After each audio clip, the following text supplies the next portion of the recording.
عید قربان پہ میں نے ایک قطعہ لکھا کہ اس عید پہ قربان کیا میں نے جو دمبا، اس نیک عمل کا میرے مولا مجھے پھل دے یا رب، میں نہیں اور کسی چیز کا طالب، جتنا بھی ثواب اس کا ہے ڈالر میں بدل، جتنا بھی ثواب اس کا ہے یا رب، میں نہیں اور کسی چیز کا طالب، جتنا بھی ثواب اس کا ہے ڈالر میں بدل۔ بڑے بڑے صاحبان ذوق بیٹھے ہیں، ایک قطعہ یاد آیا، امریکہ سے جو روشنی آتی رہی پہ ہم اس پہ دل و جان سے فدا ہوتے رہے ہیں، کیا اس میں کوئی شک ہے کہ ایوب سے اب تک ہم لوگ مشرف بضیا ہوتے رہے ہیں۔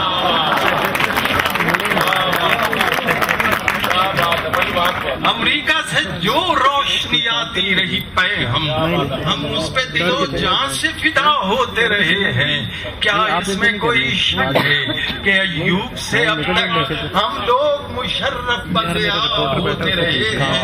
اور یہ سلسلہ بہت طویل ہے۔ ہاں اچھا، وہ غالب کی زمین ہے، بڑا زمیندار تھا کہ عشق، آپ کو یاد ہوگا مصرع، عشق مجھ کو نہیں وحشت ہی صحیح، بڑا مشہور مصرع ہے، میری وحشت تیری شہرت تھی صحیح۔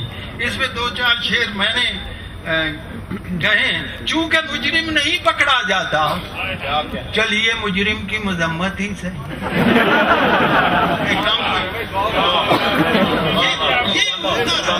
اسی کے خلاف تو یہ لڑتے رہے، چونکہ مجرم نہیں پکڑا جاتا مطمئن، چلیے مجرم کی مذمت ہی صحیح، یا وہ کشمیر سے فوراً نکلے ورنہ بھارت سے تجارت ہی صحیح،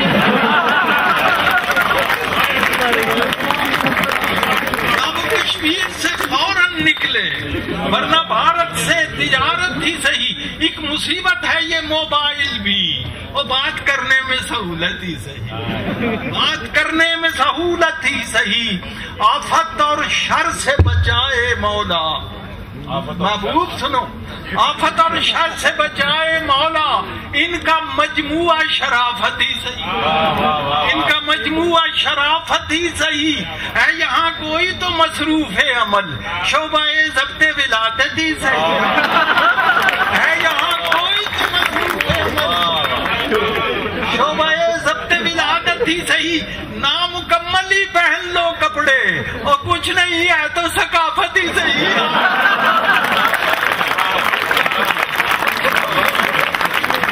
نامکمل ہی پہن لو کپڑے، نامکمل ہی پہن لو کپڑے، کچھ نہیں ہے تو ثقافت ہی صحیح، بات پہنچانی ہے ہم کو انور، وما علینا الا البلاغ، بات پہنچانی ہے ہم کو انور، صورت طنز و ظرافت ہی صحیح۔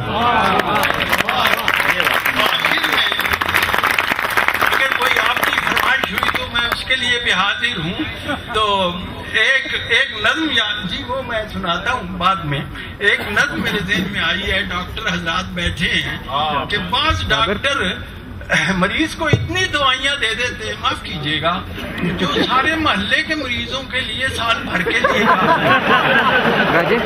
تو انہوں نے خیال ہوتا ہے کوئی تو کام کرے گی، اور وہ بل منہ وہ کام تمام کر جاتی ہے۔ تو جناب یہ ایک نظم ہے، اسی موضوع پر ذرا توجہ چاہوں گا۔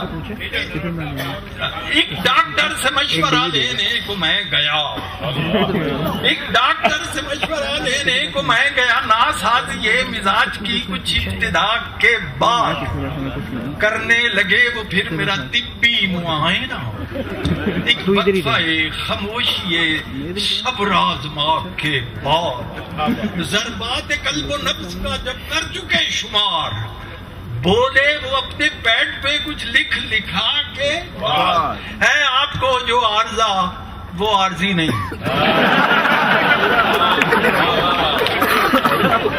ہے، آپ کو جو عارضہ وہ عارضی بھی نہیں سمجھا ہوں میں تفکر بے انتہا کے بعد.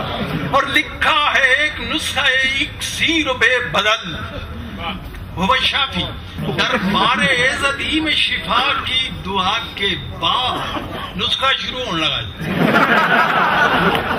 اور لیجئے نماز فجر سے پہلے یہ کیپشول کھائیں یہ گولیاں بھی نماز عشاء کے بعد. اور سیرپ کی ایک ڈوز بھی لیجئے نہار منہ.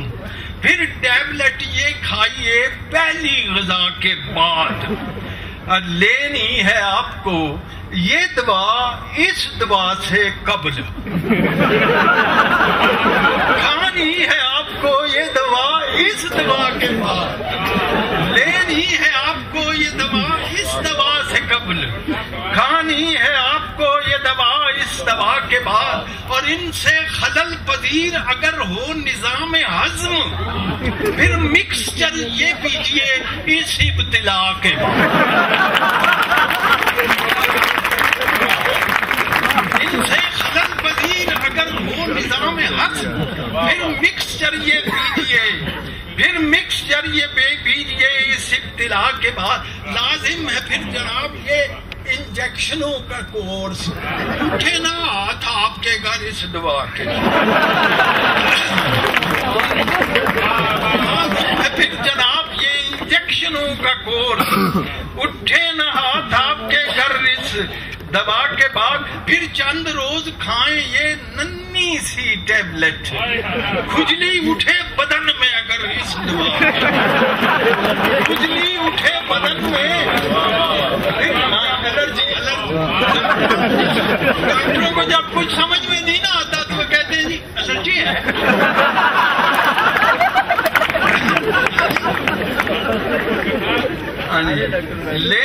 پھر چند تجویز کر دیے ہیں وٹامن بھی چند دیکھ یہ بھی ضرور کھائیے ان ادویات کے بعد. یہ بھی ضرور کھائیے ان ادویات کے بعد. اور 6 ماہ تک دوائیں مسلسل یہ لیجئے. پھر یاد کیجئے گا حصول شفا کے بعد. ایک وہم تھا کہ دل میں میرے رینگنے لگا. ان کے مصرع سنیے اعتزاز صاحب. ایک وہم تھا کہ دل میں میرے رینگنے لگا. ان کے بیان نسخہ صحت فضا کے بعد. ان کے بیان نسخہ صحت فضا کے بعد کیمسٹ کی دکان بنے گا شکم میرا. کیمسٹ کی دکان بنے گا شکم میرا. ترسیل ادویات کی اس انتہا کے بعد میں نے کہا کہ آپ مجھے پھر ملیں گے کب؟ روزے جزا سے قبل کے روزے جزا.